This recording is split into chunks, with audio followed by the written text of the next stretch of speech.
అభ్యర్థి మన మర్జే నరసింహారావుకు అధిష్టానం టికెట్ ఇవ్వడం జరిగింది.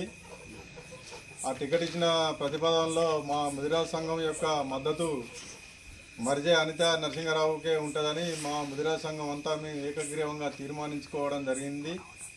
ఆ మద్దతు ప్రకారమే మేము ఈరోజు మర్జే అనితకు మేము మా ముదిరాజ్ సంఘం ఓట్లు మద్దతుగా వేస్తామని మేము కోరుకుంటున్నాం. పీచర గ్రామం వేలేరు మండల్ హన్మకొండ డిస్టిక్ మా మర్జే నరసింహారావు అండ్ వైఫ్ ఆఫ్ మన అనితక్క గారికి మీ మద్దతుగా మా ముదిరాజు సంఘ సోదరులమంతా అక్క అన్న చెల్లెలమంతా మీ మద్దతు తెలుపుతున్నాము. కొందరు వ్యక్తులు ఏదో టికెట్ రాలేదు, టికెట్ వచ్చిన వారికే చేస్తామని చెప్పేసి అంటున్నారు. కానీ మా మర్జా అనితక్క గారికి టికెట్ రావడం జరిగింది. ఈరోజు మన పార్టీ కట్టుబడితో మనము గెలిపించుకోవాలి. అంతకుముందు ఎంపీటీస్గా మనం నమ్ముకొని వేశారు వాళ్ళు. కావున మనమంతా బీఆర్ఎస్ పార్టీ అందరం మద్దతు ఇవ్వాలని నా తరఫున కొలిపాక వెంకటేశ్వర తరఫున కోరుకుంటున్నాను. మా టీచర్ ముదిరాజు వైస్ ప్రెసిడెంట్గా నేను ప్రజెంట్గా ఉన్నాను. ముదిరాజు సంఘం తరఫున ఒకటే విషయం చెప్పేది ఏంటంటే, కొన్ని చిన్న విషయాలు డిసప్పాయింట్ వల్ల వేరే విషయాలు జరిగినాయి.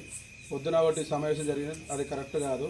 టీఆర్ఎస్ పార్టీ నుంచి ఎవరికి టికెట్ ఇస్తారో ఆ పార్టీకే మీ కట్టుబడి బీఆర్ఎస్ పార్టీ నుంచి మేము మద్దతు ఇస్తాము.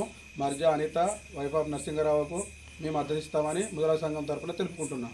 మేరకు పార్టీ ఎవరినైతే అభ్యర్థిగా ఈరోజు డిక్లేర్ చేసిందో వారికి మా ముదిరాజు సంఘం తరఫున వారికి ధన్యవాదాలు తెలియజేసుకుంటూ, భారత రాష్ట్ర సమితి గ్రామశాఖ అధ్యక్షునిగా ఈరోజు మర్జా అనిత వైఫ్ ఆఫ్ నరసింహారావు గారికి మా పూర్తి మద్దతు కూడా ఉంటుందని తెలియజేసుకుంటూ, అదేవిధంగా గ్రామంలోని ప్రజలు, పెద్దలు, అన్ని కుల సంఘాలు కూడా, ఎందుకంటే ఇదివరకు ఒక మండల పార్టీ అధ్యక్షునిగా మాజీ ఎంపీటీసీ యాస్పిరెంట్గా ఉన్నటువంటి మర్జా నరసింహారావు గారికి మా పూర్తి మద్దతు ఇవ్వాలని కూడా కోరుకుంటున్నాం.